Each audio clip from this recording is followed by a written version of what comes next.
Everyone can hear me all right?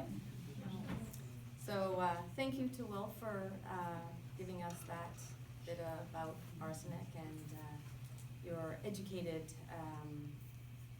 experience on it. As it says up here, I'm a Green Party member, Ancaster horticultural member. I was the youth director for 4 years, and I'm an Ancaster community member, as well as I was the founder of the Ancaster Discovery Garden, so some people might know me through that. I'm not really one for shingles, but I did go to McMaster University and I have a Bachelor of Science, but really haven't been able to haven't used it much except for in the last month and a half when I found out that the Ancaster Wells was being closed, so I put that hat on and came up with a lot of stuff. So my direction's a little bit different. I'm all about protecting our water and the community's water, and so I'm hoping to shed some light and maybe connect some dots. So the one thing I wanted to talk about was arsenic. In my opinion, I find that arsenic is really a trigger word. It's to elicit an emotional response. And I find just like cholesterol or sodium for high blood pressure. So it sets the stage. It is a metaphor for poison. So, but really, is it really much of an issue? Respectfully, I disagree with the fact that there is an issue, specifically because it's been the water for 200 years, and I do not see a high incidence of cancer in the Ancaster-Dundas community. Being a Green member is a wonderful thing. I actually was a Green Party candidate, so I have access to some really great activists and some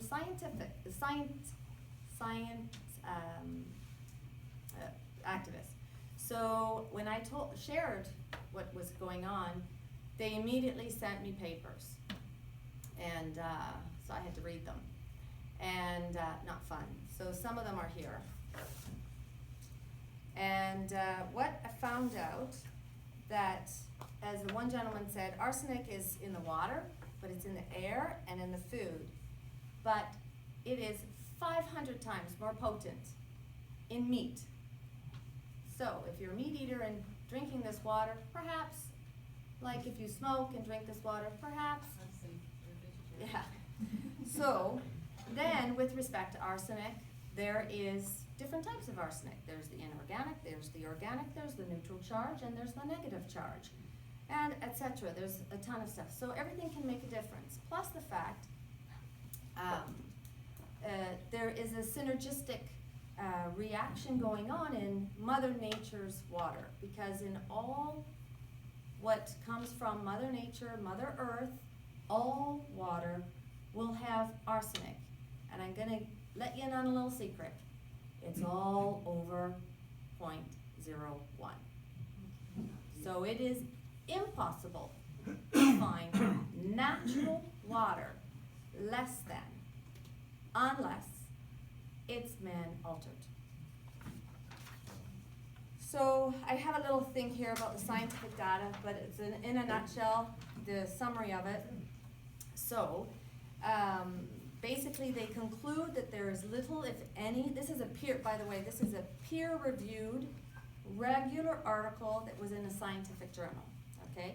Peer-reviewed is key, because there's all scientific data, but you have to find out who's funding, who's behind this. So, evidence of detrimental health effect in humans from inorganic arsenic in drinking water at the current maximum contaminant level of 50. Either in the United States or elsewhere is noted. No human studies of sufficient statistical power or scope have examined whether consumption of arsenic in drinking water at the current level results in an increased incidence of cancer or non-cancer effects. Based on our review described in this article, they find that the limitations of the epidemiological data, available, and the state of science on the mode of action of arsenic toxicity, including cancer, are inadequate to support the conclusion that there are adverse health effects from drinking arsenic in the water. Below 50, and they're now asking us to go below 10. So, at the end of the day, Ancaster, I don't believe, is like the Love Canal, where property values have dropped in the Love Canal to non-existent. I don't think that's happening in Ancaster. And the hospitals aren't full with cancer patients due to arsenic poisoning.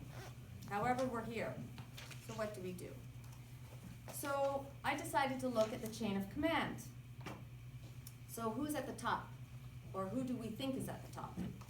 So the World Health Organization is who sets the standards for drinking water around the world. But this was adopted in 1958, and these were guidelines adopted as the standard, and it has changed over time. Up until 2001, 2002, 50 was fine.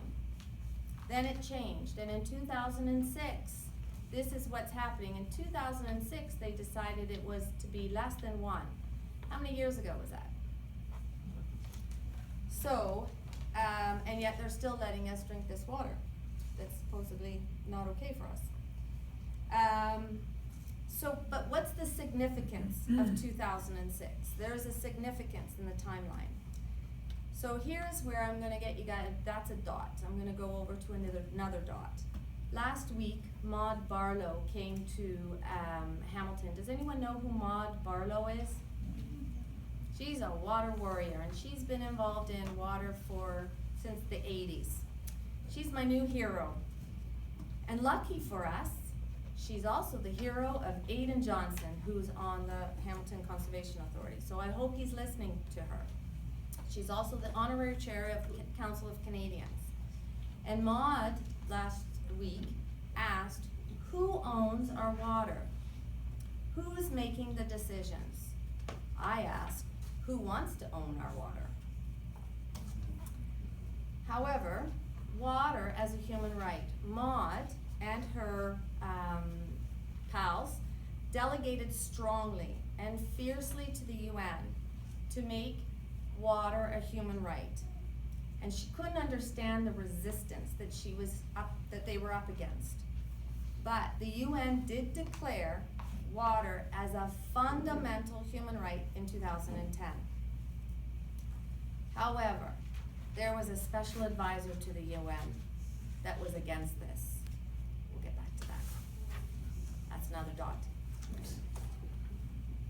So I also have friends in the Green Party that are all about civil liberties. So this is where I think it comes down to, is civil liberties.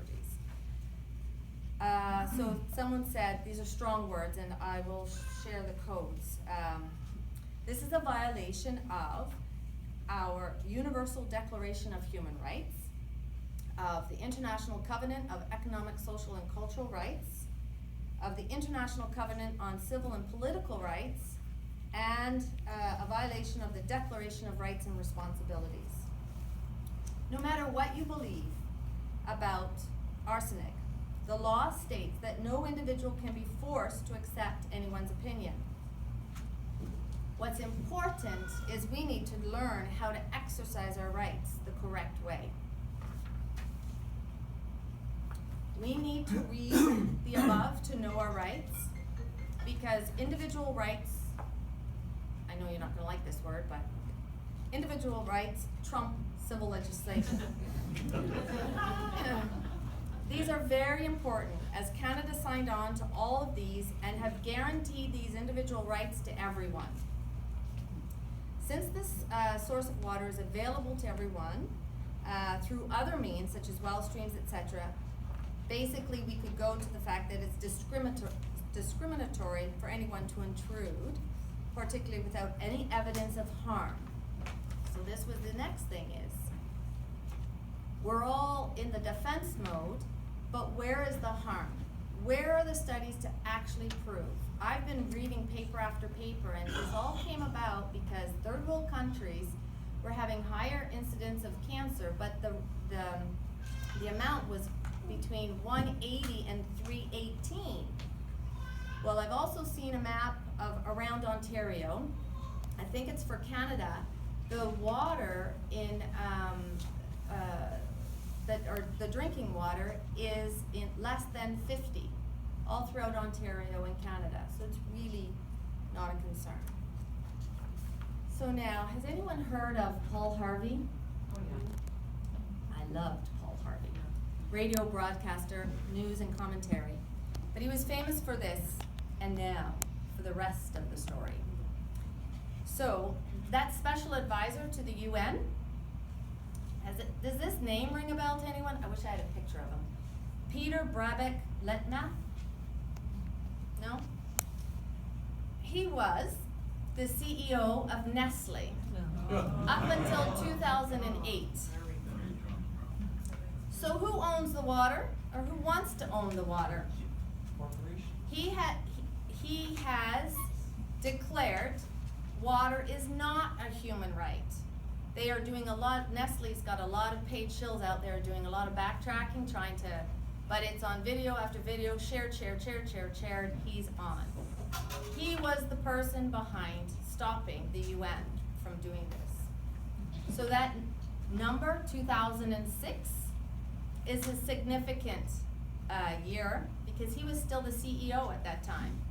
So was he also a special advisor, and is he a special advisor to the World Health Organization?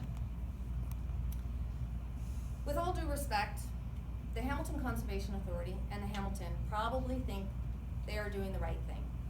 As Wilf was mentioning, you know, health and safety.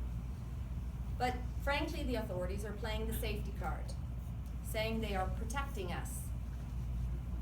However, if they were genuinely concerned, then why have fluoride in the tap water? Yeah. Why is there an allowance for 500 parts per billion for unknown substances in the tap water? Why is that okay? And that is likely hormones, antibiotics, drugs, etc., that have not been able to be properly treated. Did you know that bottled water doesn't come under the same legislation as drinking water, drinking water? They are regulated under the Food and Drug Act. Therefore, bottled water is unregulated. Why haven't they pulled bottled water off the shelves? Nestle has been in the news lately. I don't know if you guys know about it here, but it's been up in the news in Waterloo, Elmira, Aberfoyle, Guelph, Erin, Middlebrook, and more. And has anyone heard about Nestle being in the news up there? Some? And what they're going through. So the one thing I know is there's always going to, well, not always, there's money, and then there's strength in numbers. And I think we can, but they think that we can't connect with each other, but I think that we can. And the more that we band together and stand up for our civil rights, I think we can, you know, win this. Now, I also understand I learned about this when Joanne told me in, I think it was April 24th, and I went into it.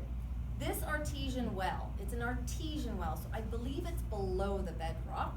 It is from the Georgian Bay aquifer. However, it could also be the same aquifer from Aberfoyle, and if so, Nestle just is going to suck that aquifer dry, so there might be an issue there.